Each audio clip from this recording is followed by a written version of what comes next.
Já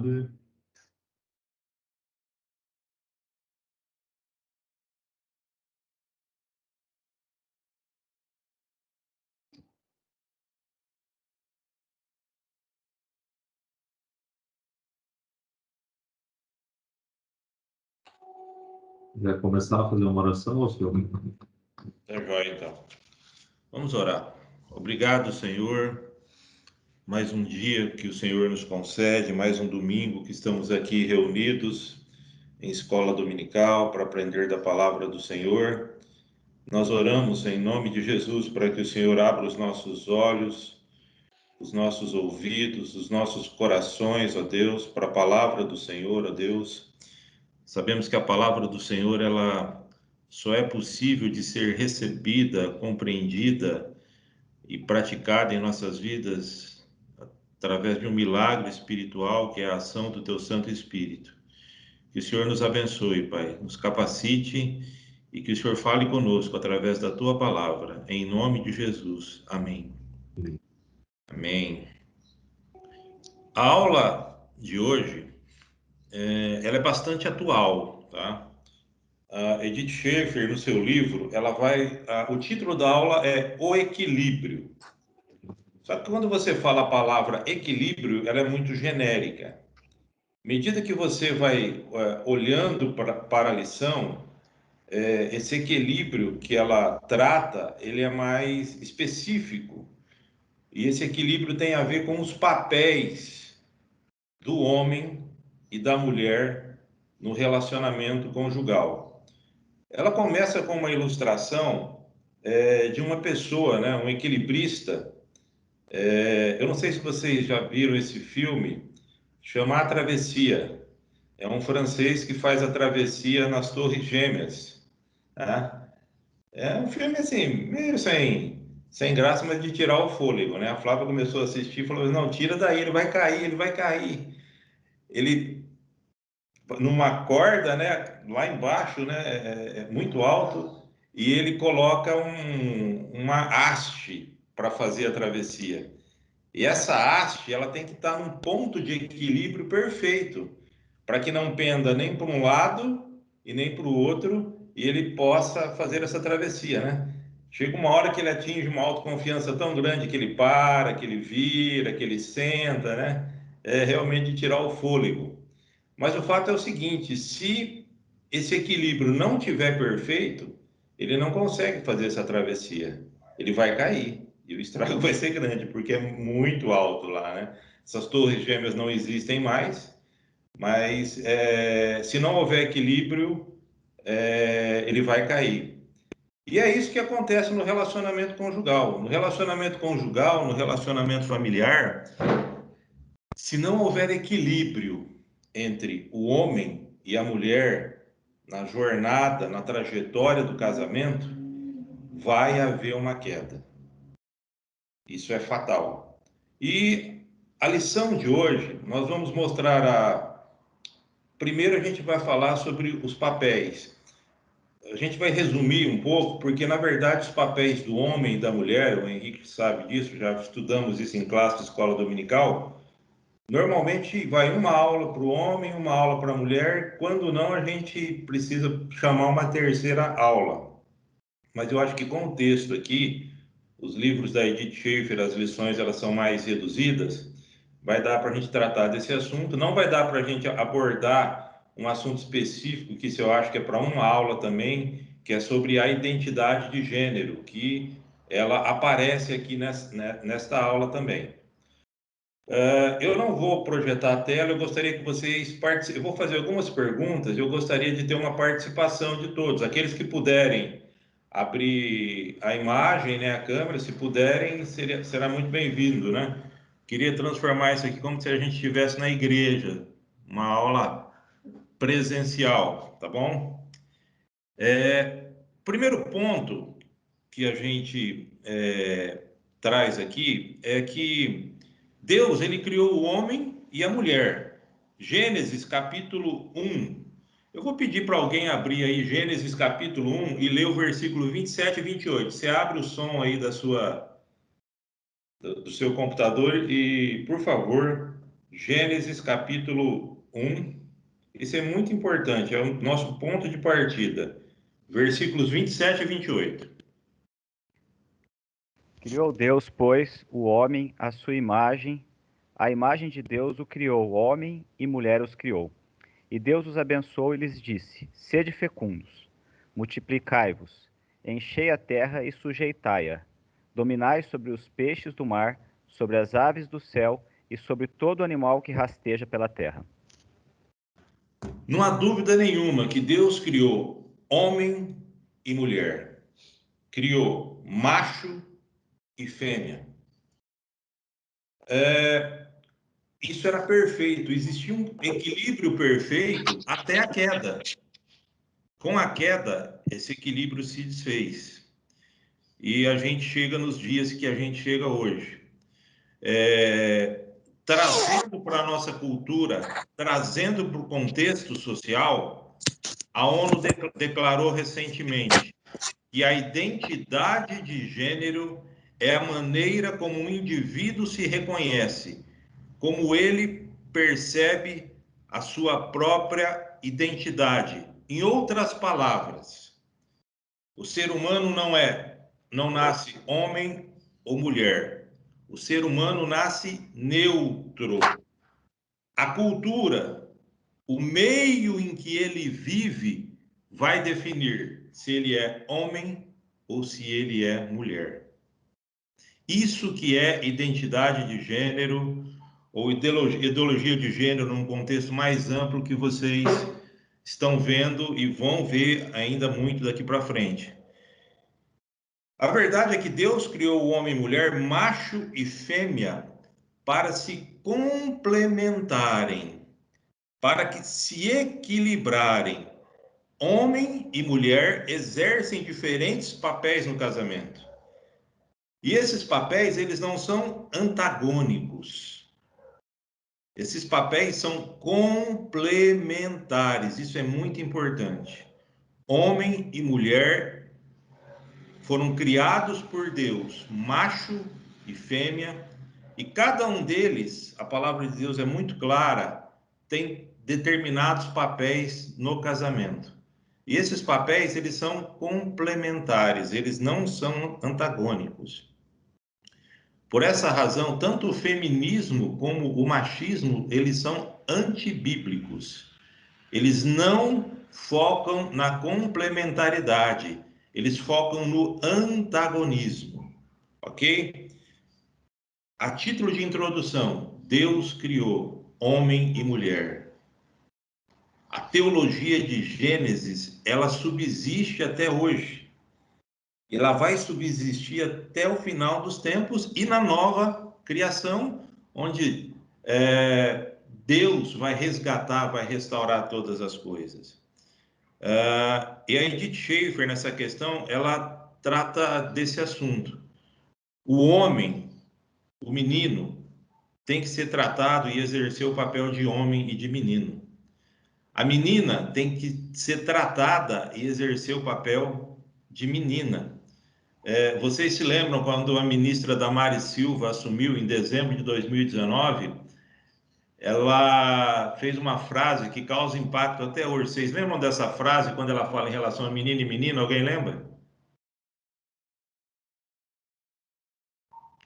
Meninos azul e menina rosa. Meninos da rosa. Ah, vocês lembram, né? Estava Menino... mutado o som aqui. Meninos azul e meninos rosa. Isso. Ela não quis dizer a cor da roupa, mas ela trouxe uma ideia, né? Daquilo que se estava pregando nas escolas, inclusive com relação à identidade de gênero. Pois bem, dito isso, uma das grandes dificuldades que a gente tem hoje para trazer esses ensinamentos de qual é o papel do homem, de qual é o papel da mulher, os responsáveis, infelizmente, a gente tem observado, são os próprios pais, os avós de gênero, família de uma forma geral e a igreja. Se nós prestarmos atenção, nós não temos nos dias de hoje mostrado o padrão bíblico para os nossos filhos, para os nossos netos, estudado com eles, ó, você é homem, o seu papel é esse. Você é mulher, o seu papel é esse. Então, de uma certa forma, nós somos responsáveis por iniciar esse tipo de educação, de instrução para os nossos filhos. E nós estamos deixando isso para a escola. E a escola vai ensinar para ele que é o seguinte: você é um ser humano neutro. Vai chegar um momento em que você vai descobrir se você é homem e se você é mulher. É isso que vai acontecer se nós não nos posicionarmos e não ensinarmos os padrões bíblicos para os nossos filhos. Se a igreja não investir forte no ensino de educação infantil, graças a Deus a nossa igreja tem esse lado do ensino bem forte, também no ensino infantil, e tem ensinado os nossos filhos o papel do homem e o papel da mulher. Vamos lá, eu quero que você abra comigo, por favor, em Efésios, capítulo 5, um dos textos bíblicos que melhor ilustram, né, essa realidade está em Efésios, capítulo 5, versículos 22 a 29.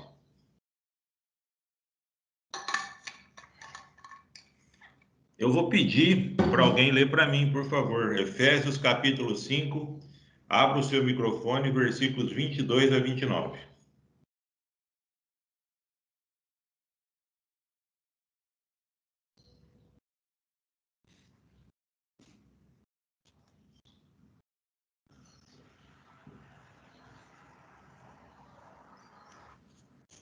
Ó, seu, vou eu de novo aqui então. Então, vai. As mulheres sejam submissas a seu próprio marido como ao Senhor, porque o marido é cabeça da mulher, como também Cristo é o cabeça da igreja, sendo este mesmo o Salvador do corpo. Como, porém, a igreja está sujeita a Cristo, assim também as mulheres sejam em tudo submissas ao seu marido.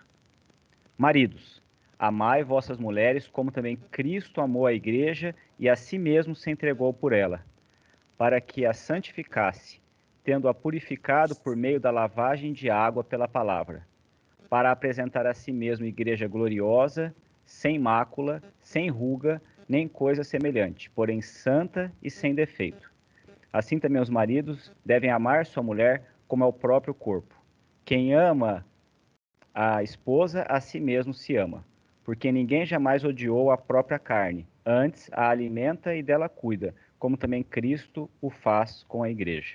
Amém.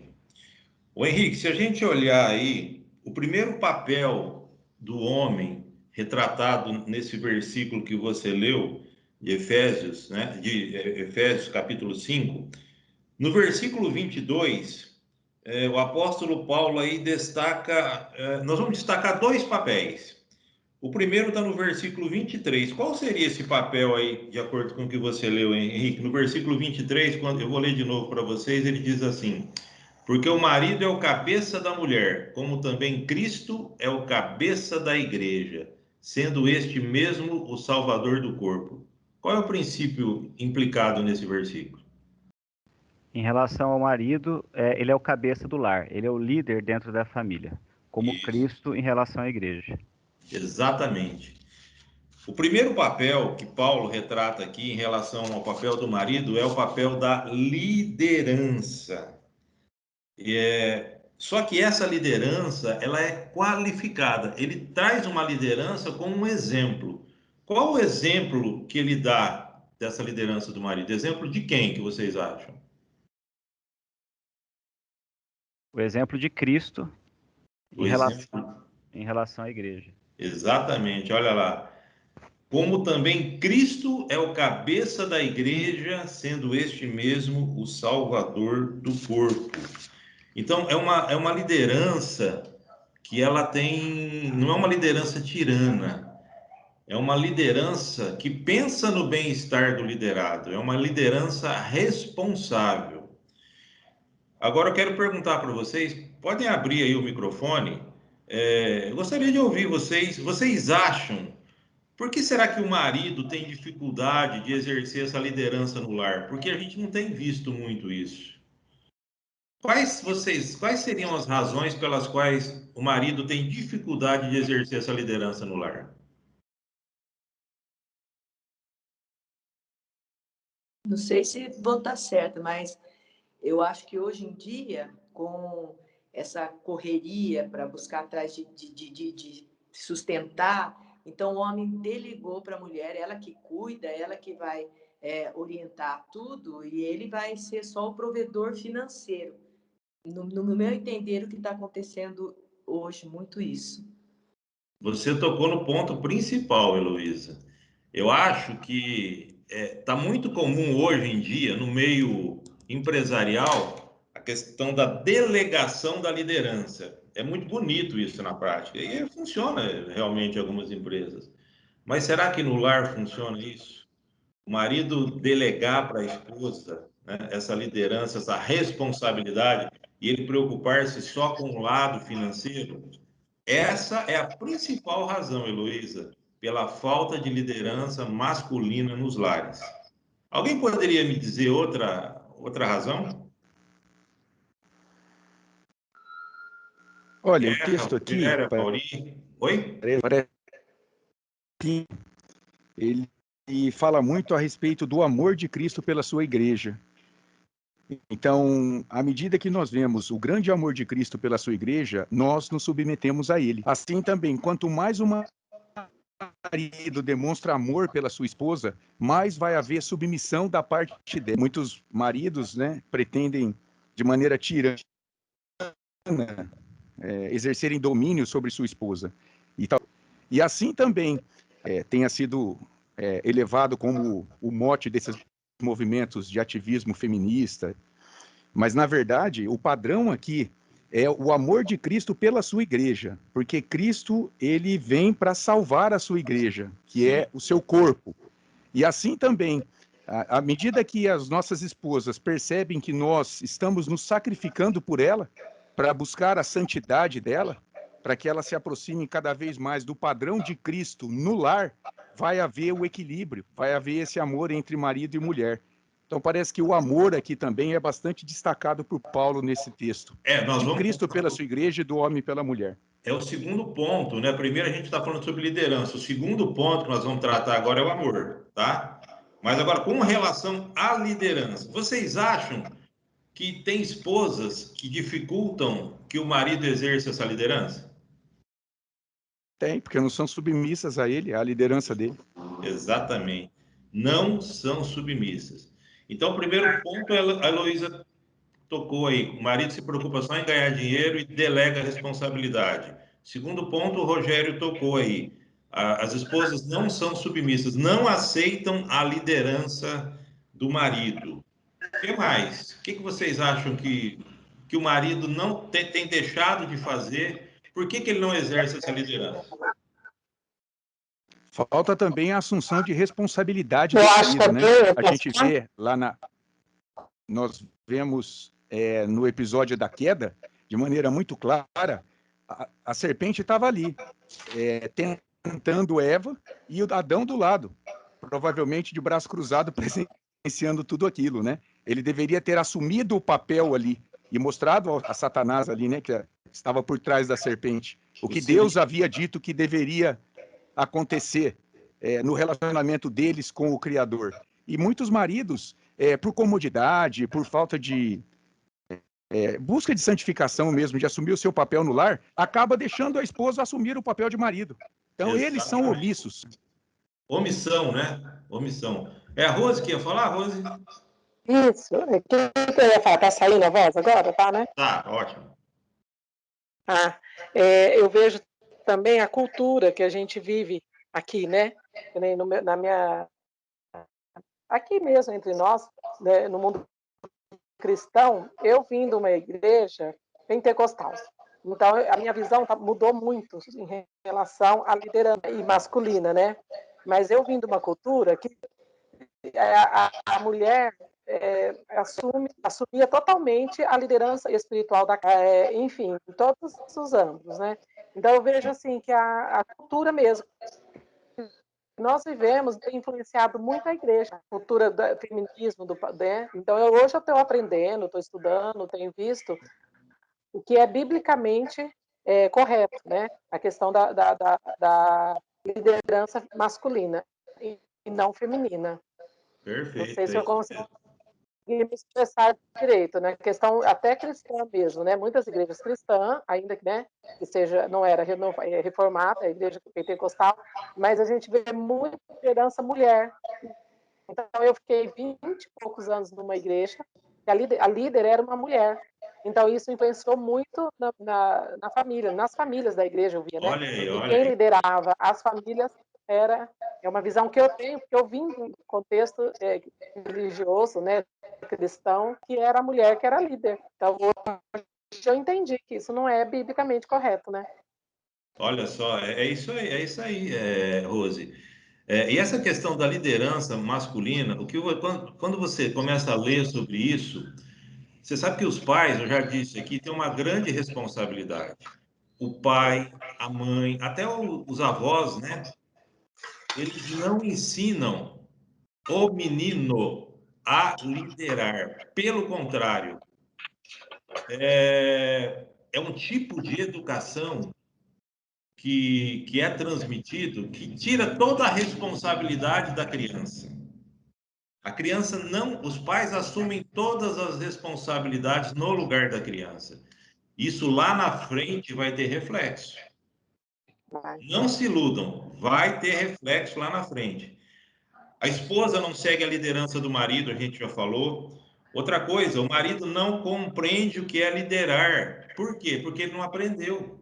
Ele não sabe que ele deve exercer a liderança. E aí também ele não sabe liderar. Não sabe liderar. A Rose disse aqui, ele vê vários exemplos que o pai não lidera em casa, na igreja, a liderança feminina, que ele vai achar que isso é normal. Então ele vai, porque, veja bem, a mulher não foi criada estruturalmente, psicologicamente, para exercer a liderança. A mulher é a parte mais frágil do relacionamento sexual. E o que o Rogério falou é verdade, os homens se omitem, se escondem atrás das mulheres e delegam, como a Heloísa falou, transferem responsabilidade.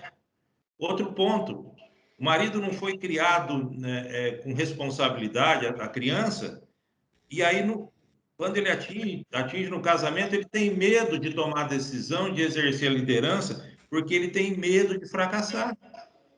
Outro ponto grave, tem esposa que toda decisão do marido ela critica os erros do passado, sugestões que o marido faz, ela só critica. Você fala, você já fez isso, deu errado, olha que. Então o marido acaba ficando indeciso. E aí é um lar em que não existe equilíbrio na liderança. Os filhos vão crescendo assim, vendo os pais, vendo que o pai não exerce a liderança, ou vendo que a liderança é exercida pela mãe, e quando ele iniciar sua vida em comum casamento, ele vai ter dificuldade em liderar o seu casamento. Ô, seu. Oi, Candolfo, tá aí? Opa, Bom tudo dia bem? a todos. Bem, graças a Deus. Eu também queria dar uma opinião que no paraíso as coisas se equilibravam, porque as coisas eram perfeitas sem o pecado. Com o advento do pecado, houve o que Satanás queria, um desequilíbrio no relacionamento dos seres humanos e, obviamente, o relacionamento do casal.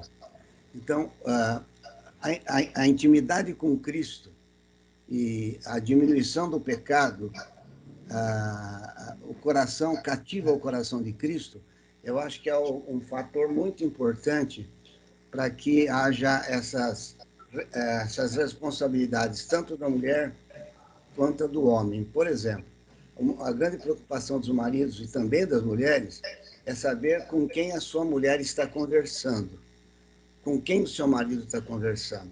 São pessoas de Deus? São pessoas que vão te incentivar a buscar a palavra de Deus? Ou estão incutindo em você ideias que não são bíblicas, levando a um desequilíbrio no lar? Então, eu acho que o grande problema é essa negligência que a gente vê nos casais hoje. Isso não é ciúme, isso é zelo. Ciúme é você colocar na cabeça uma coisa que não existe, em hipótese alguma, e o diabo alimenta aquela ideia sua. Zelo é você cuidar do seu marido e da sua mulher em função das investidas de Satanás através deste mundo onde jaz o maligno. Se você anda com a sua mulher, com seus filhos, num ambiente de total promiscuidade, de total irreverência à palavra de Deus, esse equilíbrio no lar vai desaparecer. Ele é superficial, porque você não traz para dentro do lar. Por isso que os irmãos devem andar unidos. Por isso que existe a comunhão dos santos. A comunhão dos santos, você aos pés da cruz de Jesus, a possibilidade de seu casamento ter um equilíbrio maior e a vontade de Deus ser exercida pelo marido e pela mulher é maior. Eu acho que o grande problema, desde o início, foi o pecado e continua sendo o pecado e a falta de cuidado com o zelo da palavra de Deus. Verdade. O Gandolfo falou, e eu disse no início, a questão do equilíbrio, né? Olha como que a palavra de Deus, ela é perfeita, ela é impressionante, é impressionante. É inspirada por Deus, porque quando ele fala em equilíbrio, primeiro ele vai falar que o primeiro papel do homem é liderar. E quando ele fala que o papel do homem é liderar, é para proteger a esposa. Mas olha o equilíbrio da outra ponta. Alguém leia para mim o versículo 25, por favor. Lá de Efésios 5, 25. Maridos, amai vossa mulher, como também Cristo amou a igreja e a si mesmo se entregou por ela. Heloísa, a primeira responsabilidade do homem é liderar. E a segunda, de acordo com esse versículo que você... O que ele tem que fazer com a esposa? Amar a esposa, como Cristo amou a igreja. E você vê da mesma forma que a liderança é uma liderança qualificada, como Cristo lidera a igreja, amar é como Cristo amou a igreja. E como que Cristo amou a igreja? O que ele fez pela igreja? A si mesmo se entregou por ela. Um amor sacrificial, incondicional, perseverante. João capítulo 13, versículo 1, na parte B, vai dizer que Jesus, tendo amado os seus que estavam no mundo, amou-os até o fim. Quando a gente... os votos do casamento, os nossos votos são assim, até que a morte os separe. Esse é um voto bíblico, né?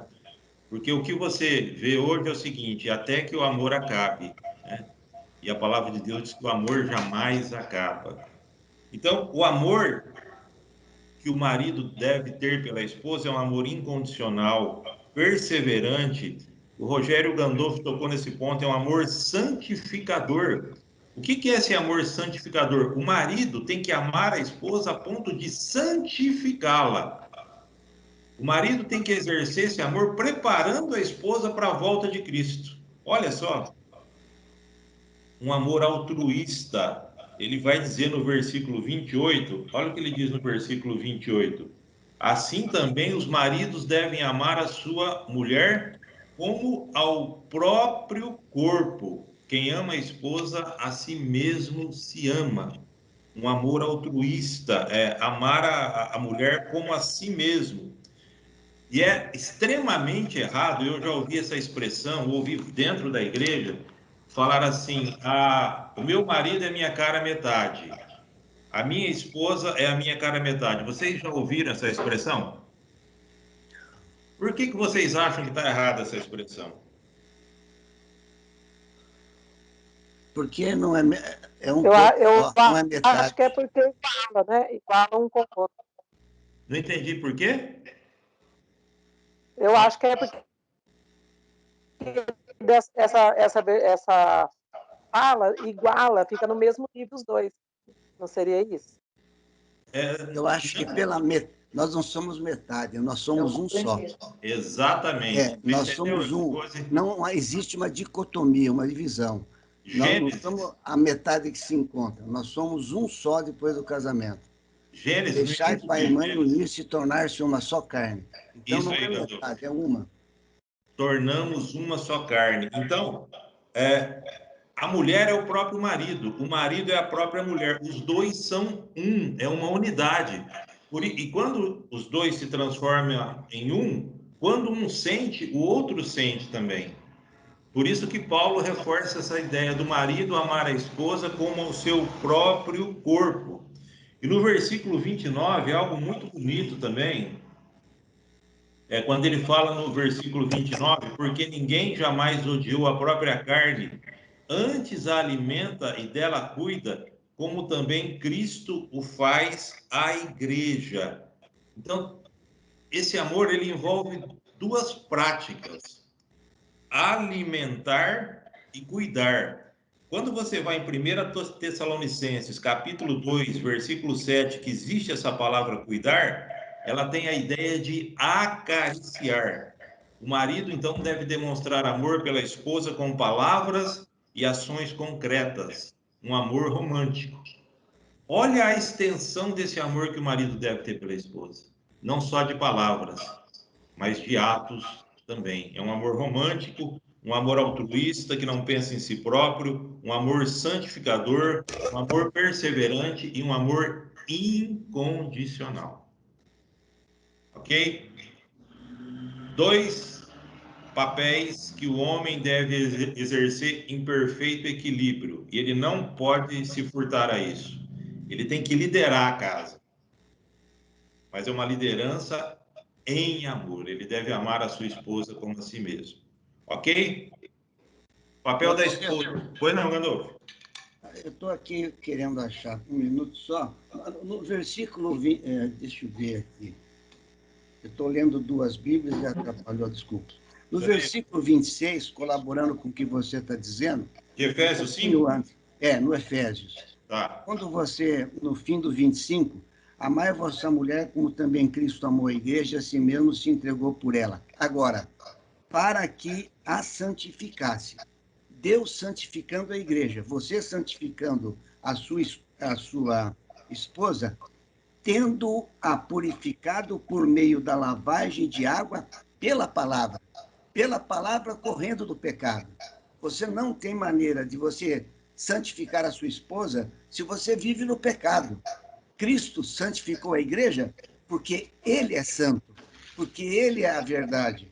E não tem outra maneira de você santificar a sua esposa se não for pela lavagem de água pela palavra, para apresentar a si mesmo a igreja gloriosa sem mácula, nem ruga, nem coisa semelhante, porém santa e sem defeito. Então, como é que nós vamos santificar nossa esposa se nós vivemos pecando? Então, nós temos que nos preparar em Cristo Jesus, nós temos que nos preparar na palavra para ter uma liderança santa. E a liderança santa é a lavagem pela água da palavra. Para ser santo, você tem que buscar o que é santo. E o que é santo é a palavra de Deus. Então, fica difícil você querer governar a sua esposa, o seu lar, se você não está se santificando. Não tem relação direta, não tem jeito. É impossível. É sine qua non. Você tem que buscar a santidade para santificar a sua esposa e o seu lar. Perfeito. Papel da esposa agora. Marido, facinho. Liderar e amar. Só isso, só isso. Papel da esposa. Olha o equilíbrio da palavra de Deus. Se o papel do marido é liderar, versículo 22. Alguém leia para mim. Guerra, você pode ler aí? Efésios 5, 22. Está com a Bíblia aí no jeito? Vou pegar 5, 22. As mulheres sejam submissas ao seu próprio marido como ao Senhor. Olha só. Qual é, então, o primeiro papel da mulher? Submissão. Submissão. O que é submissão? A gente já falou um pouco sobre isso, né? Mas a submissão, ela é uma missão, junto com a missão do marido. Não é demérito, não é desonra. A submissão da mulher ao marido, eu já disse aqui, é uma forma de proteção à mulher. E essa submissão também da mulher, ela tem uma qualificadora, como todas as outras do marido. Ela tem que ser submissa como ao Senhor. Como ao Senhor. Quanto mais a mulher é submissa ao Senhor, à medida em que o marido cuida da esposa, à medida em que o marido ama a esposa, exerce uma liderança cristã, a esposa é abençoada, a esposa é protegida, ela se torna mais feliz, ela se sente segura, ela se sente acolhida. Quanto mais a esposa se submete ao marido, quando o marido se submete ao Senhor, o lar é abençoado. Não é uma tirania, não é algo pesado, é algo leve, é algo suave. E como a Heloísa falou aqui, infelizmente, as mulheres hoje em dia, elas estão sendo jogadas às feras e aos leões todos os dias, pela acomodação do marido, pela falta de liderança do marido. E elas têm que desempenhar um papel que primariamente Deus não concedeu para elas. Não sei se vocês concordam. Eu acho, Salceu, que a submissão da mulher é uma atitude inteligente dela. Porque lá em 1 Pedro, está dito que a mulher é o ser mais frágil na relação. Marido, cuidar das suas esposas, porque elas são mais frágeis nessa relação, é mais ou menos isso o texto. Agora, o que eu vejo é que o marido também tem o papel de protetor nessa situação de submissão. Proteção física, social, psicológica. Sendo uma rodinha, depois que você tomou um copo de cerveja com a sua esposa e com amigos da igreja, você submete sua mulher à gozação. Ou então, você está muito gorda, ou você está muito magra, ou você outro dia conta uma piada para todo mundo rir do que a sua mulher cometeu um erro, alguma coisa jocosa. Isso é uma proteção exclusiva do marido, para ela ser submissa. A mulher precisa entender que Deus deu a ela um búfalo para cuidar de uma borboleta. O homem é um homem rude, é um homem forte. Fisicamente, normalmente, ele é mais forte. Anatomicamente, ele é mais forte. Então, essa proteção física, essa proteção psicológica, eu vou citar um exemplo que a Edna soube usar a palavra de Deus no fundo da nossa casa aqui, começou a construir uma casa. O meu terreno ele é aterrado, então é mais alto. E o dono desta casa que estava sendo construída, no fundo da minha casa, era um médico de São Paulo que eu não conhecia, e nem ela. Ele veio, tocou a campainha na hora do almoço e disse, e a agrediu até. Eu estava trabalhando, dizendo que nós invadimos o terreno dele, quando construímos a nossa casa, que nós tínhamos que resolver isso. Ela disse apenas isso, meu senhor, ela não abriu o portão, ela atendeu pelo portão. Essa conversa é exclusiva com o meu marido, que é homem, e o senhor é homem.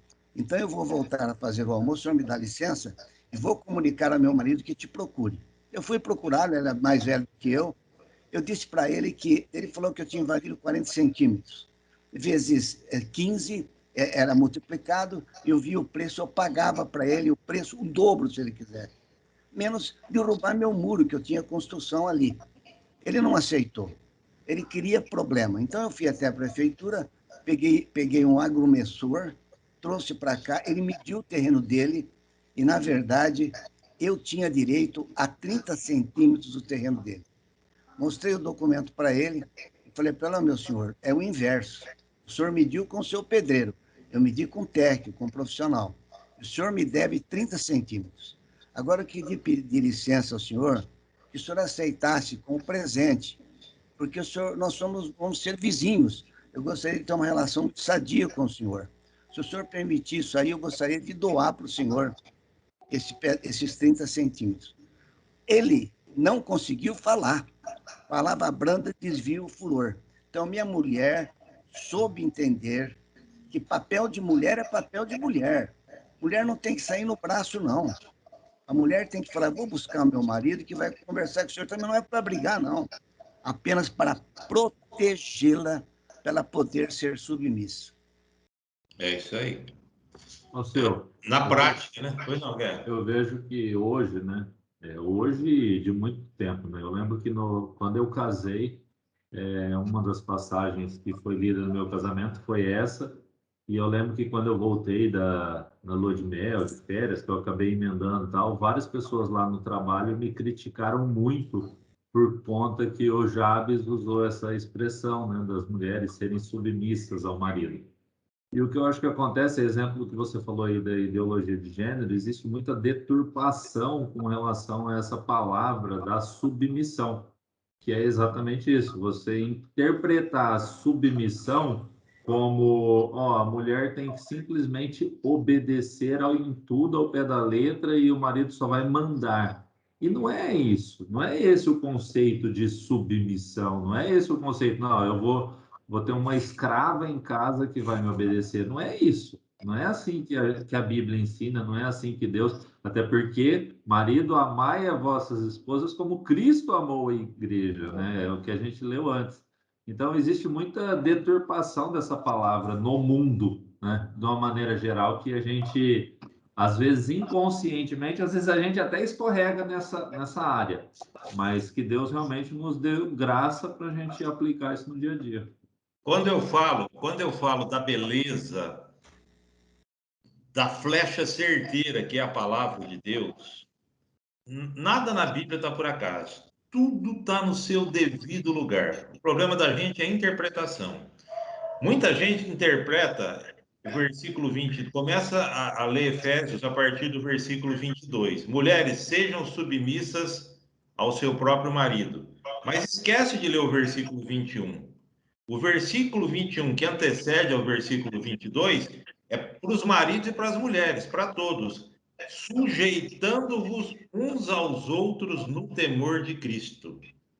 Então, é uma submissão da mulher ao marido, mas também tem uma submissão do marido no temor de Cristo e também da mulher, tá?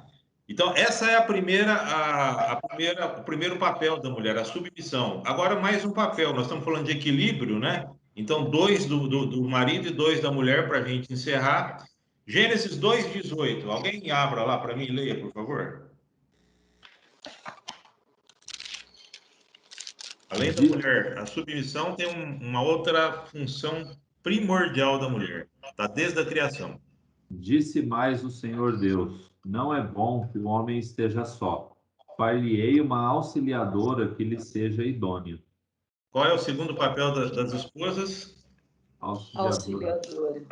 Auxiliadora o quê? Auxiliadora, que lhe seja idônea. Idônea, auxiliadora idônea.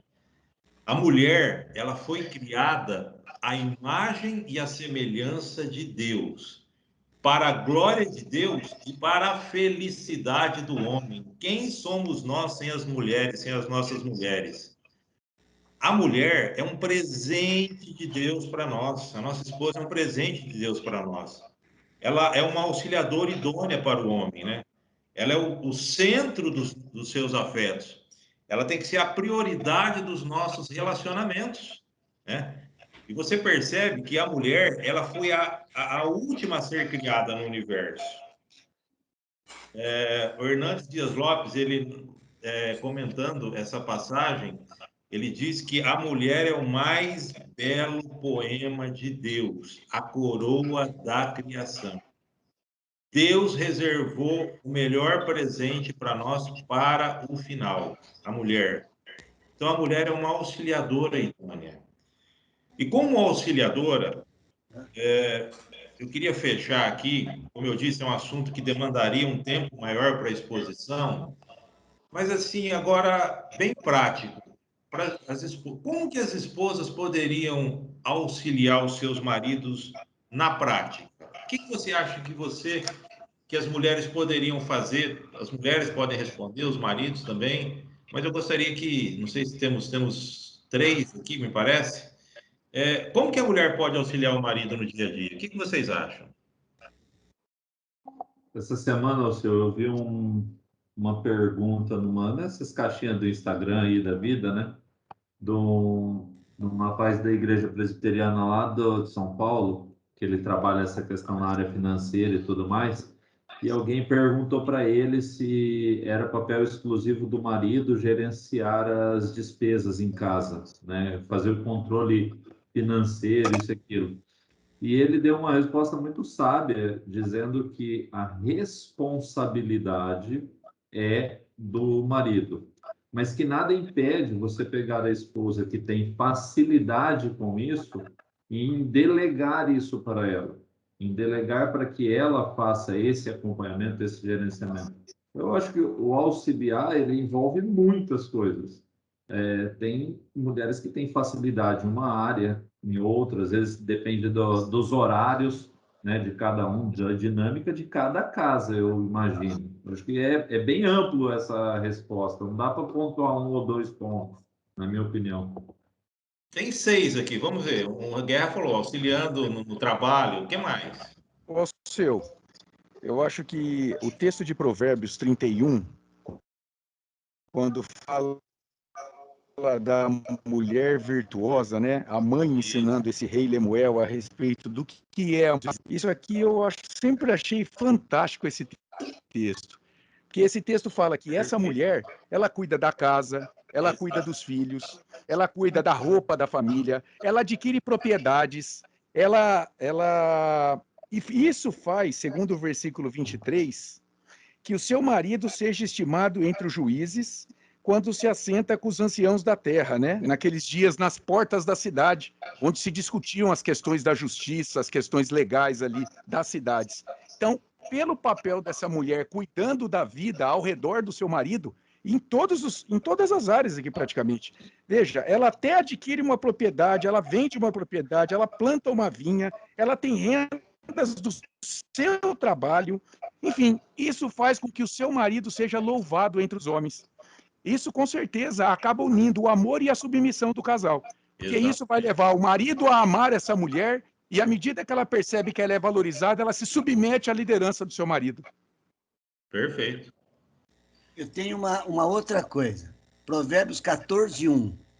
Papel importante da mulher, muito importante. Eu não estou com ele aberto, eu vou procurar aqui. Se alguém achar antes, no Provérbio 14:1 ou 14:2. A mulher sábia edifica a sua casa, mas a insensata com as próprias mãos a derriba. É a mulher que edifica o lar. É a mulher que edifica o lar. Exatamente. Uma questão assim que é responsabilidade da mulher. Eu não sei. Orar pelo marido. Oi? Quem falou? Foi você, Heloísa? A Rose? O que o Rogério... saiu. Não, mas eu estou te ouvindo. Ah, tá. Você só desligou a câmera, só, Luiz. Saiu aqui, fui bater o dedo aí. O que o Rogério falou é muito certo, só que hoje em dia, o que a gente vê é que o homem não dá esse tipo de valor, pelo que ele não entende isso como que ela entende como se isso é uma obrigação.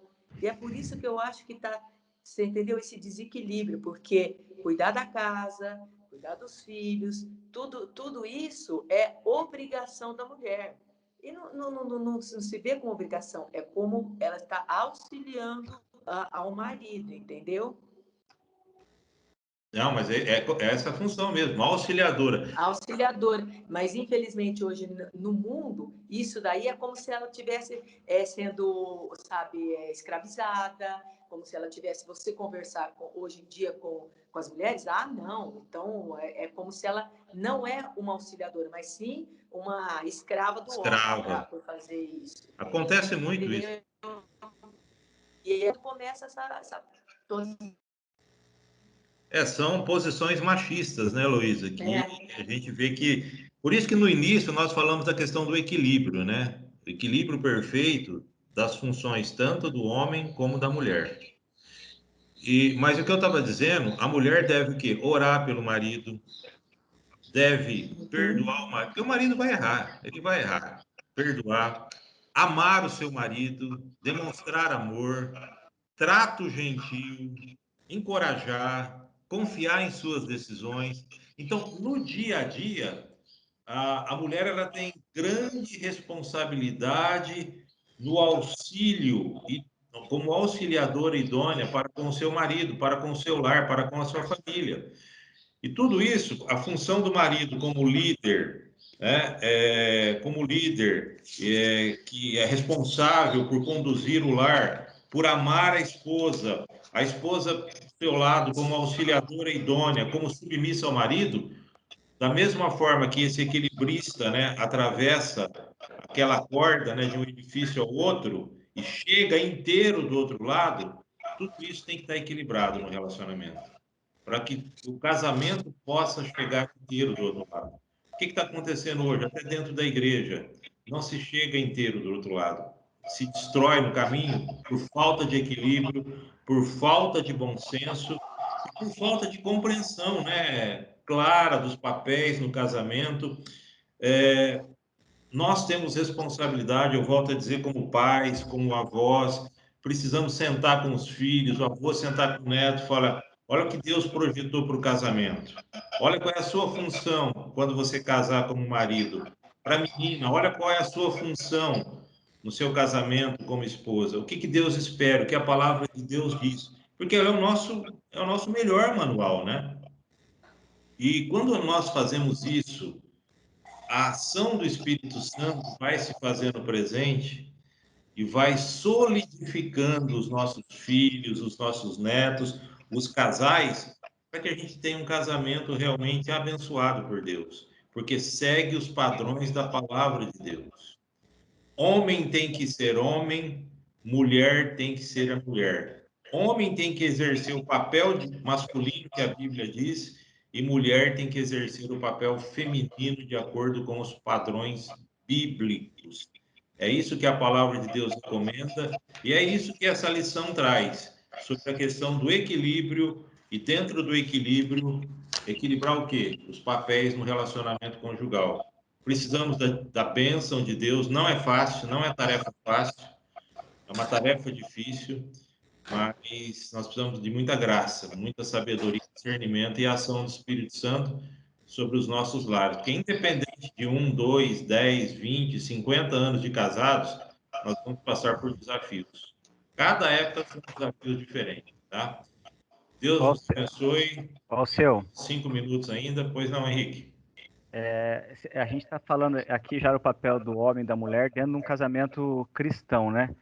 Mas me fez pensar, até pela realidade que eu vivo, um desequilíbrio muito grande pré-casamento. Então, pensando nas meninas, e isso é a minha oração em relação a elas, habitualmente é nesse sentido, de forma recorrente, para que Deus prepare uma pessoa que seja temente a Deus e que faça sentido isso tudo que está em Efésios 5, que nós acabamos de ler, né?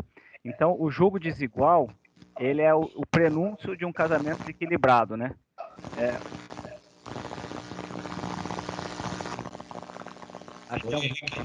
Eu acho que tem algum microfone aberto aí, cara. Eu acho que é da Elo. Estou tentando achar quem, não estou achando. Acho que é da Elo. Aí, pronto, pessoal. Então, assim, porque o desdobramento disso tudo num casamento é dentro de um casamento de remidos.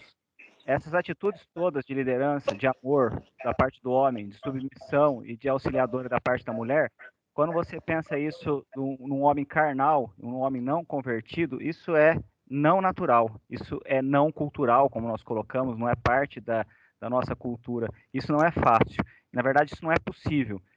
Isso também é fruto da redenção, né? Então, se não forem remidos, um passo antes, né?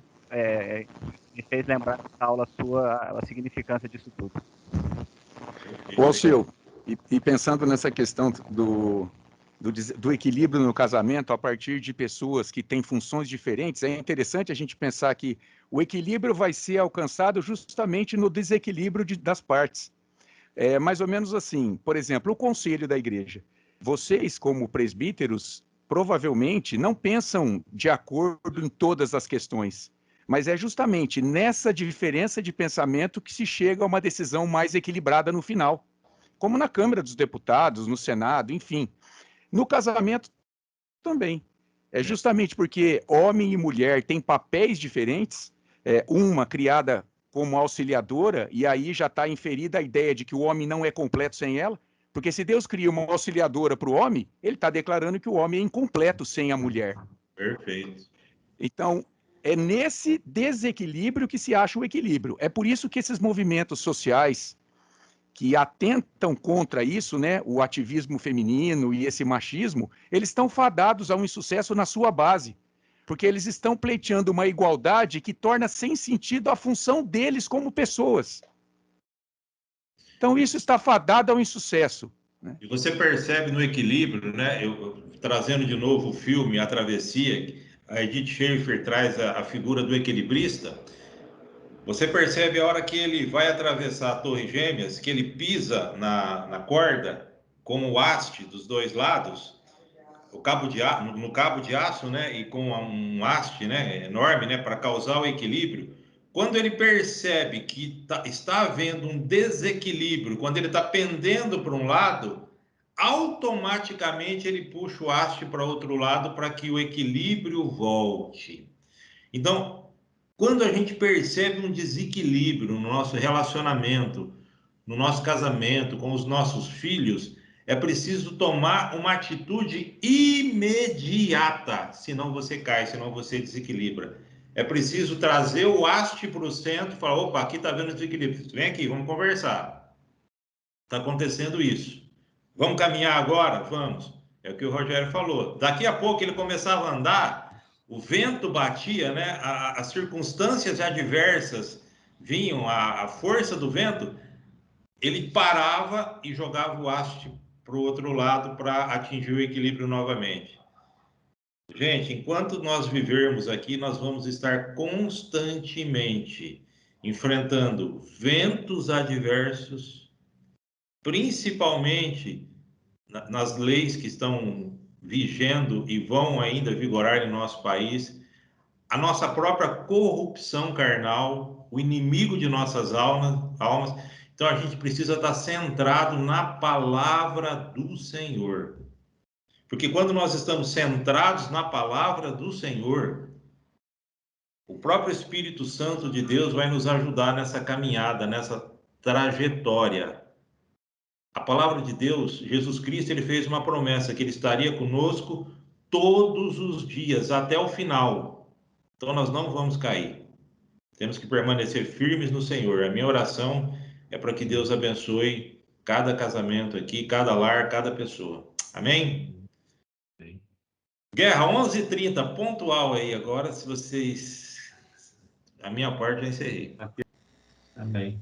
Aqueles que puderem abrir a câmera para a gente dar aquele print. Obrigado pela atenção, Deus abençoe a todos. Peraí o seu. Ah, eu vou. Tchau, tchau. Deixa eu só, peraí, Aquele Fernando. Thiago, estavam aí. Aquele e o Thiago estão sempre aqui. É que fica lá o KM de quilômetro, entendeu? Lá, deixa eu só ajustar a Sônia aqui. Então, A Sônia está aí também, Sônia? Não estou vendo seu rosto, Sônia. agora tá. A Lívia está aí também. O Gandolf está com 2 usuários e a Cida também está aí. Olha lá, em o print. Olha lá, 1, 2, 3 e... Se não ficar bonito, Amaury, desculpa, tá? Eu não tenho culpa. Te amo, ó. Coraçãozinho para você, Amaury. Pronto? Pronto, já tirei. Eu nem preparei, pô.